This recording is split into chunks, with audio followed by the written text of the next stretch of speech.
Di jantung kota Baghdad yang ramai, ketenangan malam yang pekat tiba-tiba pecah oleh teriakan histeris. Sumber suara itu berasal dari rumah Tuan Hamid, seorang saudagar permata yang terkenal kikir, namun kekayaannya melimpah ruah. Ketika terbangun dari tidurnya, ia mendapati kotak perhiasannya yang paling berharga telah kosong melompong. Koleksi berlian, langkahnya raib tanpa jejak sedikit pun. Anehnya, tak ada satupun pintu atau jendela yang rusak. Sistem penjagaan rumahnya yang terkenal sangat ketat, seolah tak berguna. Tuan Hamid langsung menyimpulkan, pelakunya pastilah salah satu dari 5 pelayan setianya yang bekerja dan tinggal di dalam rumah. Dengan amarah yang meluap-luap, ia mengumpulkan ke-5 pelayannya di ruang tengah.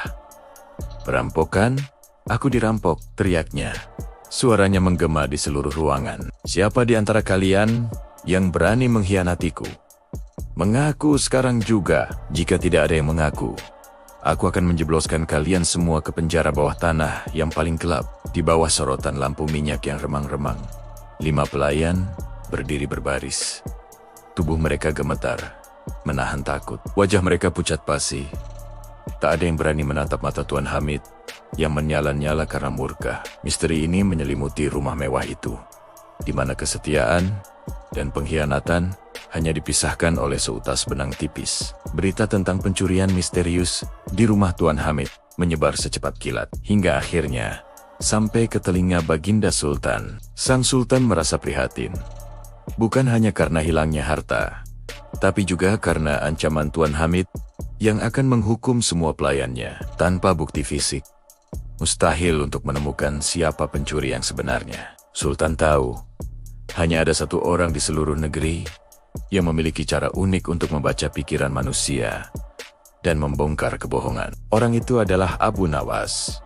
Maka, 2 orang pengawal istana pun segera dikirim untuk menjemputnya. Mereka menemukan Abu Nawas sedang asyik di halaman belakang rumahnya yang sederhana, memberi makan Iyam-Iyam kesayangannya.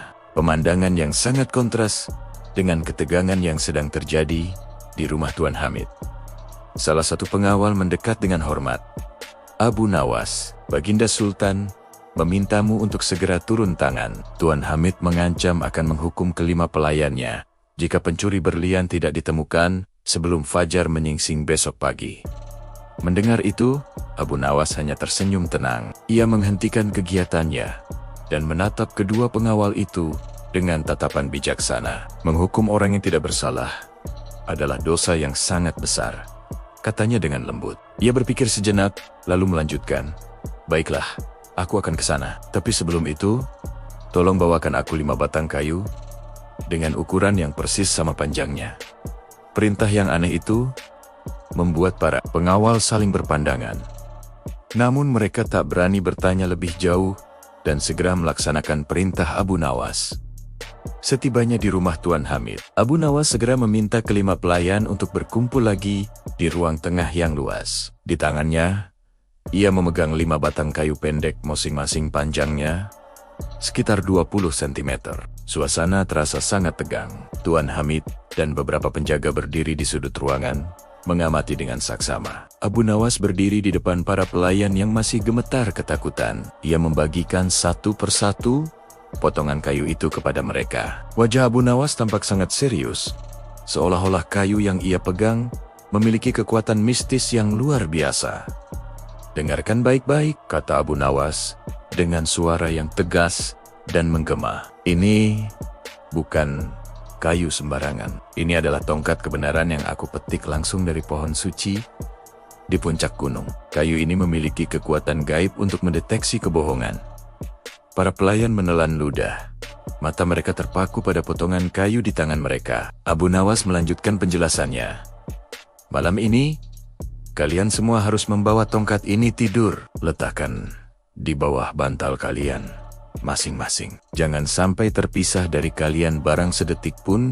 Ia berhenti sejenak, menatap tajam satu persatu wajah para pelayan. "Besok pagi, saat fajar, kembalilah ke sini dan bawa tongkat ini. Bagi siapapun yang telah mencuri berlian Tuan Hamid, tongkat kebenarannya akan bertambah panjang tepat 5 cm.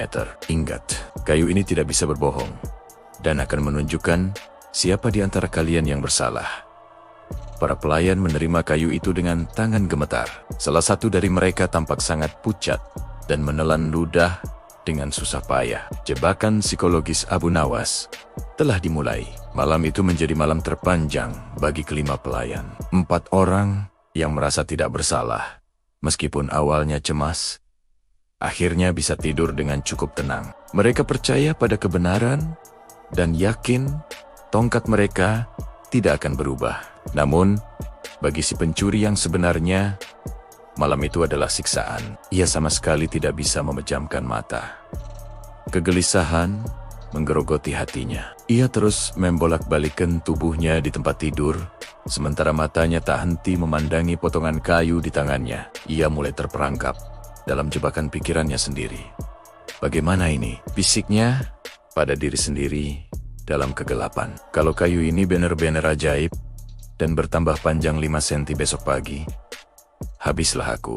Semua orang akan langsung tahu bahwa akulah pencurinya. Aku akan dihukum berat. Mungkin nyawaku akan melayang.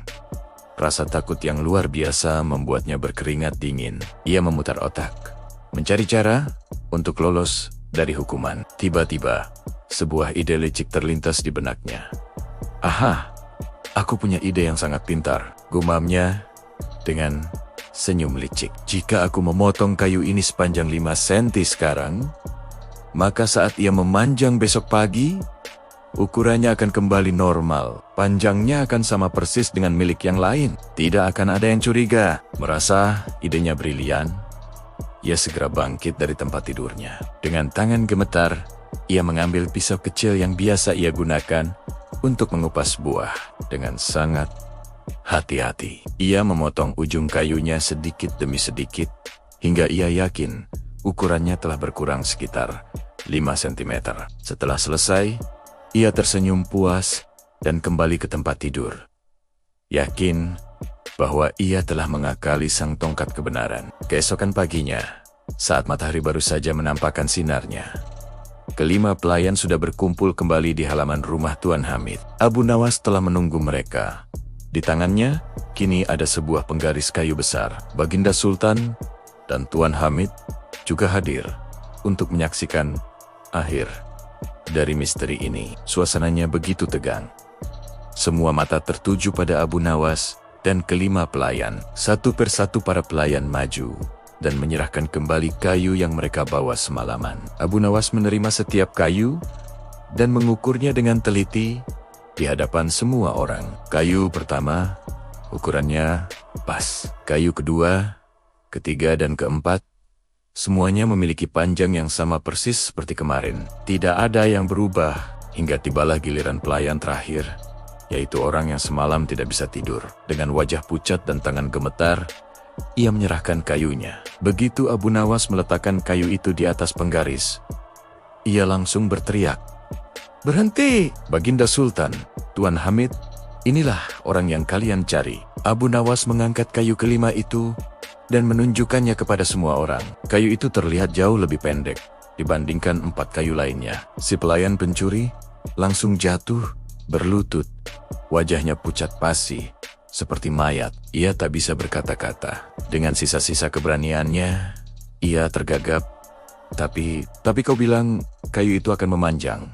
Kenapa? Kenapa milikku malah yang paling pendek? Abu Nawas tertawa terbahak-bahak mendengar pertanyaan itu. Kayu ini hanyalah kayu biasa yang aku ambil dari pagar rumahku, jawab Abu Nawas dengan santai. Mana mungkin sepotong kayu bisa tumbuh dalam semalam? Justru karena rasa takut dan rasa bersalahmu sendiri, kau memotongnya. Kau pikir kau pintar, padahal ketakutanmu itulah yang telah membongkar kejahatanmu sendiri. Si pencuri pun menangis terseduh-seduh dan mengakui perbuatannya. Para penjaga segera menangkapnya, dan tak lama kemudian, berlian milik Tuan Hamid berhasil ditemukan. Tuan Hamid sangat berterima kasih, sementara Baginda Sultan menepuk bahu Abu Nawas dengan penuh rasa bangga. Sekali lagi, kecerdikan Abu Nawas berhasil membuktikan bahwa kebenaran akan selalu menemukan jalannya, dan rasa bersalah adalah beban terberat yang akan selalu menghantui pelakunya.